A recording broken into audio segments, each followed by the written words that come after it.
Hello students, welcome to TSAT classes. Indian polity కోర్స్లో మనము last క్లాస్లో we have completed directive principles of state policy. ఈ కోర్స్ని continue చేస్తూ ఈరోజు let us see two major topics. We will start two major topics, that is your composition of the parliament మరియు president of India. మనకి ముందుగా composition of the parliament చూద్దాం. చాలా important sir, దీని నుంచి క్వశ్చన్స్ చాలా వస్తాయి. Okay, parliament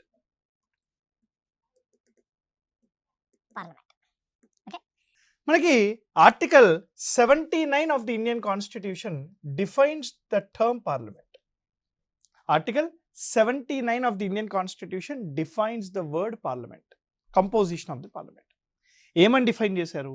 according to article 79, parliament means Rajya Sabha, we have Lok Sabha and President of India. So Parliament consists of Lok Sabha, Rajya Sabha and President of India. మనకి ఏదైతే లోక్సభ ఉందో, right, Lok Sabha ఏదైతే ఉందో, లోక్సభని రాజ్యసభ పదాలు ఈ రెండు కూడాను రాజ్యాంగంలో ఈ పదాల్లాగా రాసలేవు. మరి ఎలా రాసుంటుంది? Lok Sabha is called house of people, it is called house of people. Rajya Sabha is called council of states. Rajya Sabha is called council of states. మనకి రాజ్యసభని కౌన్సిల్ ఆఫ్ స్టేట్స్ అంటారు, లోక్సభని హౌస్ ఆఫ్ పీపుల్ అంటారు. దీన్ని మనము లోవర్ హౌస్ అని కూడా అంటాము, దీన్ని అప్పర్ హౌస్ అని కూడా అంటాము. The members of the Rajya Sabha are called MPs. మెంబర్స్ని ఎంపీలుగా అని పిలుస్తారు. MP, member of parliament from Rajya Sabha, right. ఇది కూడా the member of parliament from Lok Sabha అని అంటారు అనమాట. So what we have is parliament definition. Article 79 consist of Lok Sabha, Rajya Sabha మరియు ప్రెసిడెంట్ ఆఫ్ ఇండియా. రాజ్యసభ యొక్క కంపోజిషను ఆర్టికల్ 80లో రాస్తుంది. Article 80 discuss the composition of the Rajya Sabha. Article 81 talks about the composition of the Lok Sabha. Article 81 talks about the composition of Lok Sabha. మనకి there shall be a president of India అని చెప్పి article 52 చెప్తుంది. Article 52 says there shall be a president for India. Now first let us look at Lok Sabha. ఒకసారి లోక్ సభ మొత్తం చూసేద్దాం. Composition of the Lok Sabha జాగ్రత్తగా వినాలి sir మీరు. ఓకే, చలో. యా, లోక్ సభ మనకి the head of the Lok Sabha, the head of the Lok Sabha is a speaker. Speaker is head of the Lok Sabha. Speaker is elected from among the members. The head of the Lok Sabha is a speaker and is elected from among the members. గుర్తుపెట్టుకోండి. Okay, the strength, the maximum strength of the Lok Sabha, the maximum strength of the Lok Sabha, right, can be up to 552. Maximum 552 వరకు ఉండవచ్చు. ప్రస్తుతానికి 545 మంది ఉన్నారు. The present strength of the Lok Sabha is 545. ఒకసారి వినండి sir. ఈ ఏదైతే మనకి 552 ఉందో దీంట్లో 530 రాజ్యాల నుంచి ఉన్నారు, 20 కేంద్రపాలిక ప్రాంతాల నుంచి ఉండాలి, ఇంకో ఇద్దరు ఆంగ్లో ఇండియన్ కమ్యూనిటీకి చెందిన వ్యక్తులు ఉండాలి. So 2 people from Anglo Indian community, 20 from union territories, 530 are from states ఉండాలి. బట్ ప్రజెంట్ అట్లా లేరు కదా. మరి మీరు అన్నారు 545 ఉన్నారని చెప్పారు కదా ప్రజెంట్గా. So if you look at the present one, right, present మనకి 530 స్టేట్స్ నుంచి ఉన్నారు, 13 వచ్చేసి కేంద్రపాలిక ప్రాంతాల నుంచి ఉన్నారు, యూనియన్ టెరిటరీస్ నుంచి ఉన్నారు, అండ్ ఇద్దరు వచ్చేసి ఆంగ్లో ఇండియన్ కమ్యూనిటీకి చెందిన వ్యక్తులు ఉండాలి. ఆంగ్లో ఇండియన్ కమ్యూనిటీకి చెందిన వ్యక్తులు ఉన్నారనమాట. వినండి సార్, జాగ్రత్తగా వినాలి. ఇది ప్రతి పాయింట్ మనకి ఇంపార్టెంట్ ఇక్కడ. ఈ 530 మంది మరియు 13 మంది ఎవరైతే ఉన్నారో ఈ వీళ్ళు, రైట్, ఈ 530 మంది మరియు 13 మంది ఎవరైతే ఉన్నారో వీళ్ళు అంటే 543 మంది. ఈ 543 members, these people are directly elected by the people. వీళ్ళని ఆర్టికల్ 326 ప్రకారంగా డైరెక్ట్గా ప్రజలే ఎన్నుకుంటారు. రైట్ టు ఓట్ ద్వారా డైరెక్ట్గా ప్రజలే ఎన్నుకుంటారు ఈ 543 మందిని. ఈ ఆర్టికల్ 326ని 61వ రాజ్యాంగ సవరణ చట్టము ద్వారా మనకి సవరణ తీసుకొచ్చి ఏజ్ 21 ఇయర్స్ ఉన్న ఏజ్ని 18 సంవత్సరాలుగా చేయడం జరిగిందనమాట. So 21 years was brought down to 18 years. మనకి 61st constitution amendment act article 326 of the కాన్స్టిట్యూషన్లో మనకు చెప్తుంది అనమాట. ఈ 543లో ఎస్సీలకు మరియు ఎస్టీలకు రిజర్వేషన్ ఆఫ్ ద సీట్స్ ఇస్తారు. ఈ ఎస్టీలకు మరియు ఎస్టీలకు రిజర్వేషన్ ఆఫ్ ద సీట్స్ అనేవి ఉంటాయి. ఈ రిజర్వేషన్ ఆఫ్ ద సీట్స్ అనేవి 2030 వరకు కంటిన్యూ చెయ్యాలి అని చెప్పి 104వ రాజ్యాంగ సవరణ చట్టం చెప్తుంది. So 104th constitution amendment act says the reservation of the seats to ఎస్సీస్ and STs shall be continued till 2030 అని చెప్తుంది. అదేవిధంగా ఈ 543 మందిలో 106వ రాజ్యాంగ సవరణ చట్టం 106వ రాజ్యాంగ సవరణ చట్టం ద్వారా 33% సీట్స్ అనేవి మహిళలకు ఉమెన్కే ఇవ్వాలి అని చెప్పి ఇది కూడా 2026 తర్వాత ఇవ్వాలని చెప్పి తీసుకొని రావడం జరిగింది. ఇది నెక్స్ట్ లోక్సభ నుంచి మనకి అవైలబుల్గా ఉంటుంది. సో మనకి 543లో 106వ రాజ్యాంగ సవరణ చట్టం ద్వారా 33% reservation of the seats to women ఇవ్వాలి అని చెప్పేసి కూడా మనకి తెలుస్తూ ఉందన్నమాట. Now coming to Anglo Indian community. ఎవరైతే ఆంగ్లో ఇండియన్ కమ్యూనిటీ మెంబర్స్ ఉన్నారో ఈ ఆంగ్లో ఇండియన్ కమ్యూనిటీ మెంబర్స్ యొక్క వీళ్ళని they are nominated by president of India. So president of India వీళ్ళని నామినేట్ చేస్తాడు. అయితే 104వ రాజ్యాంగ సవరణ చట్టం 104వ రాజ్యాంగ సవరణ చట్టం ద్వారా ఆంగ్లో ఇండియన్ కమ్యూనిటీ నామినేషన్ అనేది ఇన్ఆపరేటివ్గా చేసింది. 104th constitution amendment act has made the Anglo Indian community nomination inoperative. జాగ్రత్త వినండి, ఇవన్నీ ఇంపార్టెంటే మనకి ఎగ్జామ్కి. ఒకసారి చూడండి, మనం ఏమేమి అనుకున్నాం ఇప్పటి వరకు. మొత్తం maximum strength of the Lok Sabha యొక్క మ్యాక్సిమం స్ట్రెంత్ ఎంత 552 ఉండాలి మ్యాక్సిమం. ఇది ప్రజెంట్ ఎన్ని మంది ఉన్నారు 545 ఉన్నారు. 552లో 530 స్టేట్స్ నుంచి ఉంటారు, 20 యూటీస్ నుంచి ఉంటారు. 2 వచ్చేసి ఆంగ్లో ఇండియన్ కమ్యూనిటీస్ నుంచి ఉంటారు. ప్రజెంట్గా ఉన్న 545 మంది. ప్రజెంట్ 545 మందిలో మనకి 530 మరియు 13 కేంద్రాలు మరియు కేంద్రపాలిక ప్రాంతాలు, రాష్ట్రాలు మరియు కేంద్రపాలిక ప్రాంతాలు ఉంటాయన్నమాట. ఈ 543 మందిని ప్రజలే ఎన్నుకుంటారు ఆర్టికల్ 326 ద్వారా. Article 326 talks about right to vote to the people on the basis of universal adult franchise age ద్వారా. ఈ ఏజ్ అనేది 21 సంవత్సరాలు ఉన్నది 18 సంవత్సరాలు అయింది. 61వ రాజ్యాంగ సవరణ చట్టం ద్వారా దీన్ని ఏజ్ అనేది తగ్గించడం జరిగింది. ఈ 543 మందిలో ఎస్సీ ఎస్టీల రిజర్వేషన్ ఆఫ్ ద సీట్స్ కూడా మనకు తెలుస్తుంది. 104వ రాజ్యాంగ సవరణ చట్టం ద్వారా ఈ ఎస్సీ ఎస్టీల సీట్స్ రిజర్వేషన్ అనేది ఇంకో 10 సంవత్సరాలు పెంచుతున్నట్టు 2030 వరకు అని చెప్పేసి చెప్పడం జరిగింది. 106వ రాజ్యాంగ సవరణ చట్టం ద్వారా ఈ 543 మందిలో reservation of the seats, women reservation of the seats అనేవి మనకు ఉండాలి అని చెప్పేసి ఇది కూడా 2026 తర్వాతనే స్టార్ట్ అవుతుంది అని చెప్పేసి మనకి చెప్తున్నారు అనమాట. Okay, let's come back to this one. Now coming to Anglo Indian community. Anglo Indian community ఎవరైతే ఉన్నారో వీళ్ళని they are nominated by the president of India. ఎవరైతే ఇద్దరు ఆంగ్లో ఇండియన్ కమ్యూనిటీస్ ఉన్నారో ఈ ఆంగ్లో ఇండియన్ కమ్యూనిటీ వాళ్ళని 104వ రాజ్యాంగ సవరణ చట్టం ద్వారా మనకి ఇద్దరు ఆంగ్లో ఇండియన్ కమ్యూనిటీస్ ఉంటారో వీళ్ళని కూడాను ఈ ఆంగ్లో ఇండియన్ కమ్యూనిటీ వాళ్ళని కూడాను రద్దు చేస్తున్నట్టు తెలపడం జరిగిందనమాట. ఇది మనకి లోక్సభకి సంబంధించిన ఏమంటారు సార్, లోక్సభకి సంబంధించిన composition. Now let's look at Rajya Sabha composition. రాజ్యసభకి సంబంధించిన కంపోజిషన్ ఒకసారి వినండి. If you look at the Rajya Sabha, the maximum strength of the Rajya Sabha is 250. The maximum strength of the Rajya Sabha is 250. The present strength of the Rajya Sabha is 245. The present strength of the Rajya Sabha is 245. Out of the maximum strength, ఎవరైతే maximum strength ఉన్నారో దీంట్లో 238 వచ్చేసి states నుంచి ఉంటారు, రాజ్యాల నుంచి ఉంటారు.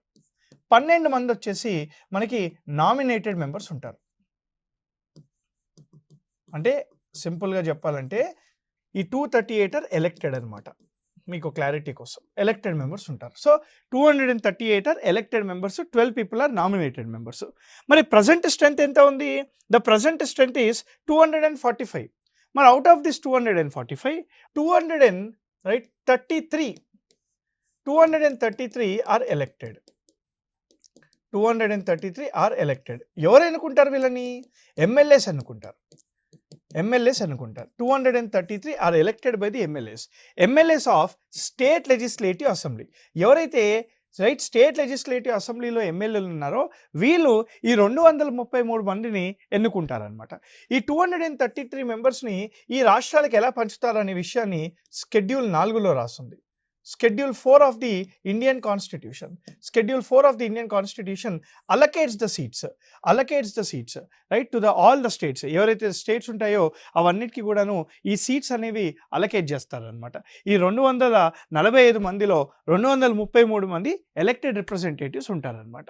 Now coming back to right another 12, ఇంకో 12 మంది ఉన్నారు కదా. ఈ 12 మందిని these people are nominated.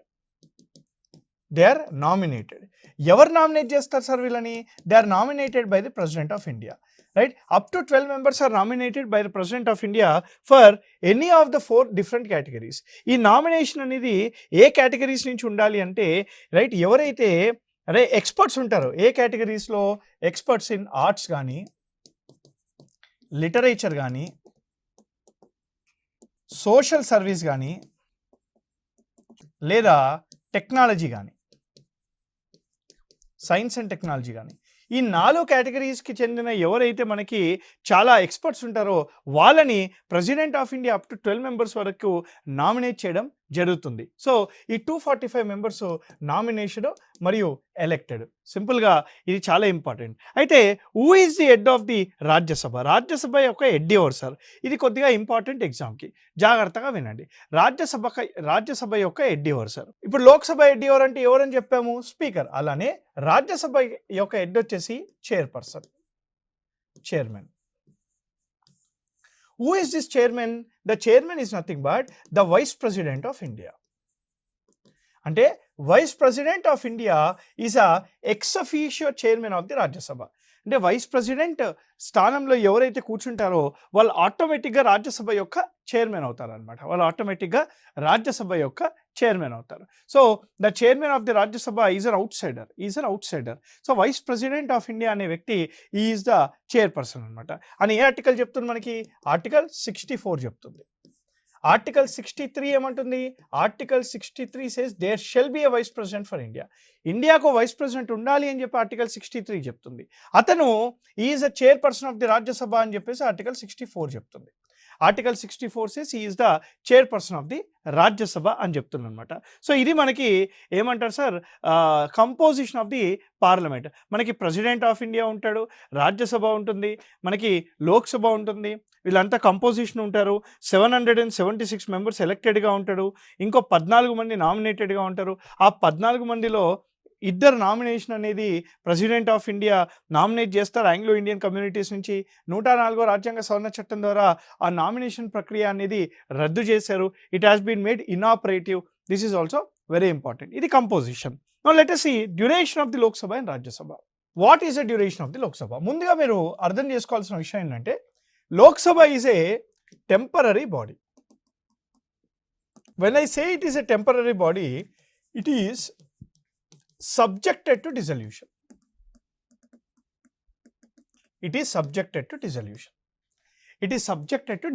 It can be dissolved.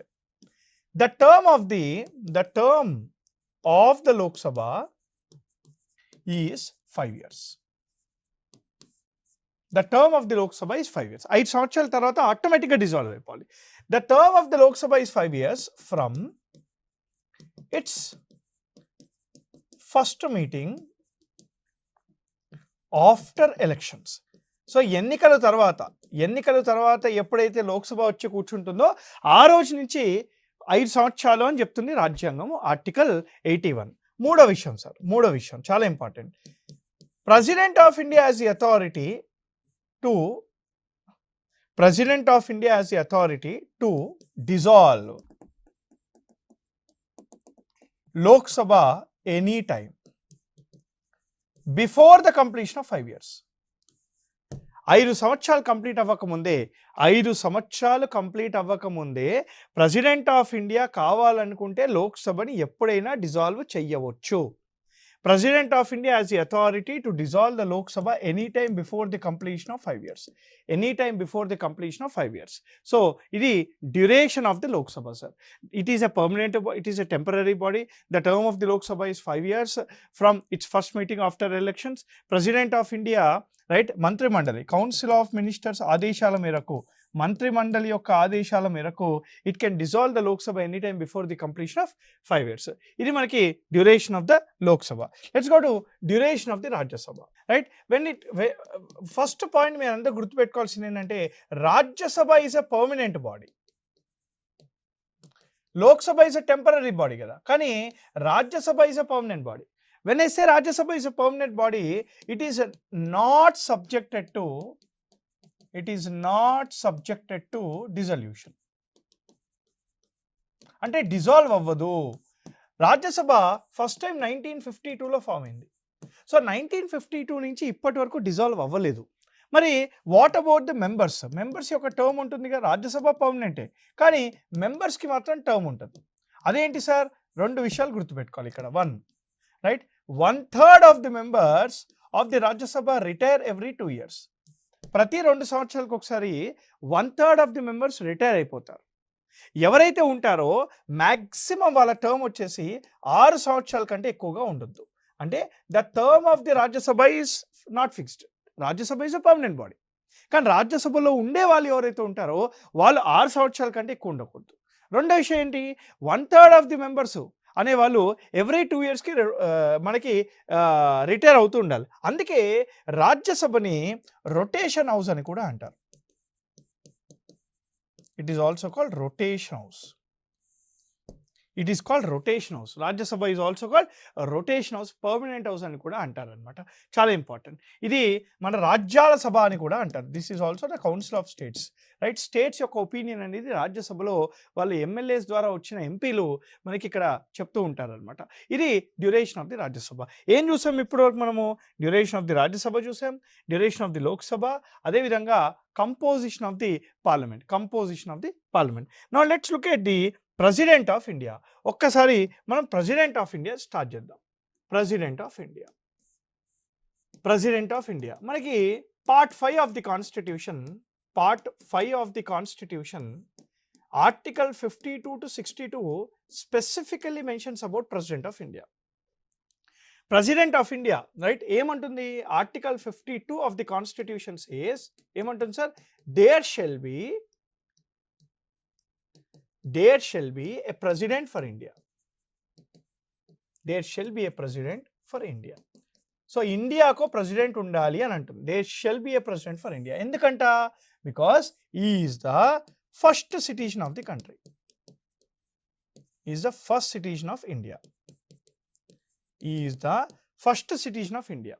అదేవిధంగా is the head of the Indian state. దేశానికి ఎవరు హెడ్ అని అంటే రాష్ట్రపతి. Is the head of the Indian state. అదేవిధంగా is the nominal head of the government. అంటే ఇక్కడ డిఫాక్టో హెడ్. Okay, head. మనకి prime minister is the real executive. President of India is the మనకి ఏమంటారు sir, what is this call, nominal head అనమాట. Nominal head ఎవరు అని అంటే మీరు ఏం చెప్పాలి? Right, it is the president of India అని చెప్పాలి. ఓకే, మరి ఇంకో విషయం కూడా ఉంది. ఈ also represents the republic character of the country.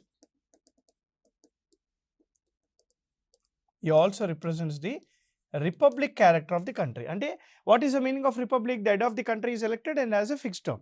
So he represents the republic character of the country. And lastly, very important for the exam, article 53 లో రాస్తున్నది ఏంటి సార్ అది? Right, entire executive function of government is taken under the name of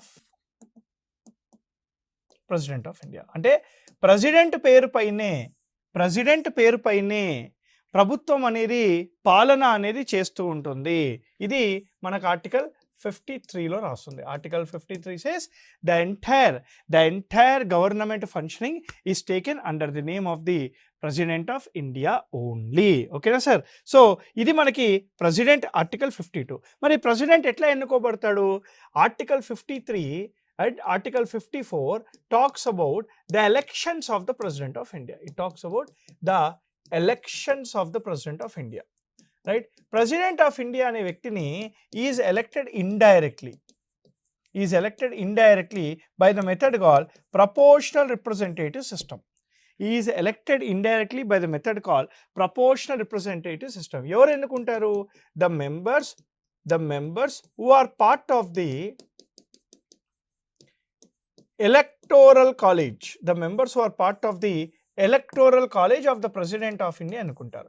so president of India electoral కాలేజ్లో ఉండే సభ్యులు president of India అని అనుకుంటారు. ఎవరు sir ఆ మెంబర్స్? ఎవరు ఉంటారు? 1 ఎలక్టెడ్ మెంబర్స్ ఆఫ్, ఇది రావచ్చు సార్ ఎగ్జామ్కి, జాగ్రత్త గుర్తుపెట్టుకోవాలి, elected members of Lok Sabha, Rajya Sabha. 2 elected members of state legislative assemblies. 3 elected members of, right, union territories of Delhi and Pondicherry. Elected members of the Lok Sabha, Rajya Sabha, elected members of the Assembly, elected members of the Union Territories of Delhi and Pondicherry. 71వ రాజ్యాంగ సవరణ చట్టం, 71 రాజ్యాంగ సవరణ చట్టం ద్వారా ఈ elected members of the union territories and of Delhi and Pondicherry రావడం జరిగిందనమాట. మనకి ఎవరైతే elected members of Lok Sabha, Rajya Sabha ఉంటారో, ఎవరైతే elected members of the assembly ఉంటారో, రైట్, ఎవరైతే elected members of the UTs of Delhi and Pondicherry ఉంటారో, వీళ్ళు మనకి ముఖ్యంగా ప్రెసిడెంట్ ఆఫ్ ఇండియా ఎన్నుకుంటారు. అయితే వీళ్ళు ఎన్నుకునేటప్పుడు వీళ్ళ ఓట్ వాల్యూ అనేది డిఫరెంట్గా ఉంటుంది. పాపులేషన్ ప్రకారంగా మనం ఓట్ వాల్యూ అనేది, రైట్, మనము క్యాలిక్యులేట్ చేస్తాం. అయితే ఏ పాపులేషన్ సెన్సస్ తీసుకుంటాడు అని అడుగుతాడు ఎగ్జామ్కి. The population census to calculate the vote value was taken is 1971 census. So 1971 census ప్రకారంగా MLA, MP vote value calculate చేస్తారు. So Telangana MLA vote value is 152, right, in president and vice president of India elections. మరి highest వచ్చేసి UP MLA vote value 208. Lowest వచ్చేసి Sikkim MLA vote value 7 అనమాట. So Telangana గుర్తుపెట్టుకోండి, UP గుర్తుపెట్టుకోండి, అదేవిధంగా సిక్కిం గుర్తుపెట్టుకోండి. 2022 ప్రెసిడెంట్ ఆఫ్ ఇండియా ఎన్నికల్లో ఎంపీ ఒక ఓట్ వాల్యూ ఎంత సార్ అంటే 700, రైట్. అదేవిధంగా 2017లో, రైట్, ఎంపీ ఒక ఓట్ వాల్యూ ఎంత అంటే 708, రైట్. జమ్మూ అండ్ కాశ్మీర్ లేదు కాబట్టి మనకి తగ్గిందనమాట. సో ప్రెసిడెంట్ ఆఫ్ ఇండియా ఈ విధంగా ఎన్నుకోబడతాడు. అసలు ఎవరు కండక్ట్ చేస్తారు? ఎన్నికల సంఘం, election commission of India under article 324 of the Indian constitution conducts the elections to the president, right. President of India ఎవరైనా ప్రెసిడెంట్ ఆఫ్ ఇండియాగా నామినేషన్ వెయ్యాలి అని అంటే, రైట్, వాళ్ళు డైరెక్ట్గా ఎన్నికల సంఘానికి వాళ్ళ యొక్క నామినేషన్ పేపర్ అనేది ఇవ్వాలి. నామినేషన్ ఇచ్చేటప్పుడు 2 కండిషన్లు గుర్తుపెట్టుకోవాలి మీరు. ఒకటి, ఆ నామినేషన్ అనేది it should be supported by 100 members. So 100 మంది ఆ నామినేషన్ని సపోర్ట్ చేయాలి. రెండోది, రైట్, డిపాజిట్ ఉంటుంది, రైట్, డబ్బులు కట్టాలా. ఎంత కట్టాలి? 15,000 రూపీస్ డిపాజిట్ కట్టాలా, రైట్. ప్రెసిడెంట్ ఆఫ్ ఇండియా ఎన్నికల్లో ప్రెసిడెంట్ ఆఫ్ ఇండియా నామినేషన్ వేసేటప్పుడు 15,000 రూపాయలు డిపాజిట్ కట్టాలి ఆర్బీఐకి. ఈ డిపాజిట్ మళ్ళీ వెనకాలకి రావాలంటే 1/6 of the total valid votes రావాలా, 1/6 of the total valid votes రావాలా, right. 1/6 of the total valid votes వస్తే ఈ 15,000 రూపాయలు మళ్ళీ అతనికి ఇచ్చేస్తారనమాట. సో ఇది నామినేషన్ ప్రక్రియ. మరి what is a term of the president of India? The term of the president of India is 5 years. మరి రీఎలెక్ట్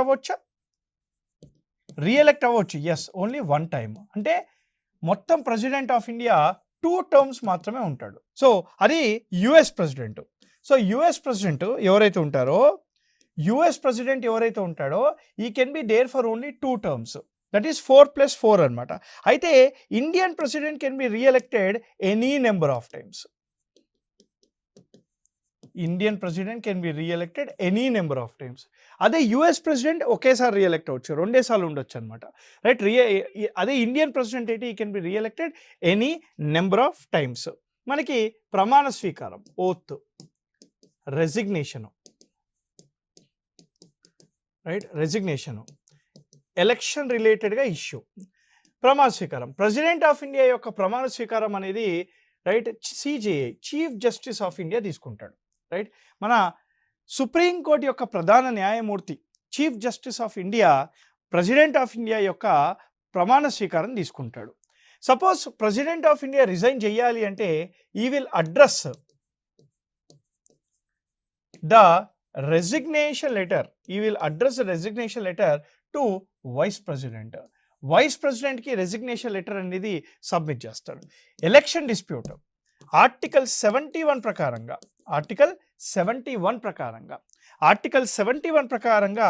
ప్రెసిడెంట్ ఆఫ్ ఇండియా కానీ వైస్ ప్రెసిడెంట్ రిలేటెడ్గా ఎలక్షన్ డిస్ప్యూట్ ఉంటే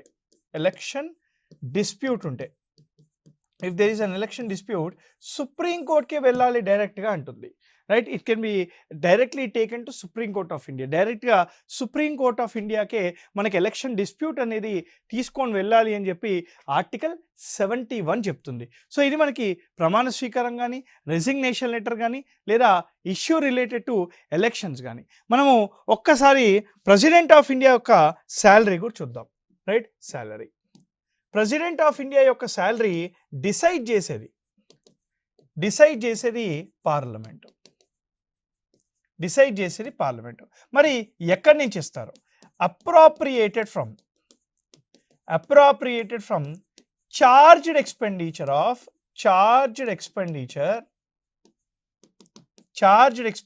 of consolidated fund of India. So consolidated fund of ఇండియాలోని charged expenditure నుంచి president of India యొక్క salary ఇస్తారు. ప్రస్తుతానికి president of India salary 5 lakhs per monthగా ఉంది, 5 లక్షల రూపాయలు, రైట్, నెలకు ఉంది. ఈ శాలరీని పెంచాలన్నా తగ్గించాలన్నా రైట్ జనరల్గా పెంచుతారు, తగ్గడం ఏముండదు. సో పార్లమెంటు చట్టం ద్వారానే తగ్గించవచ్చు అనమాట.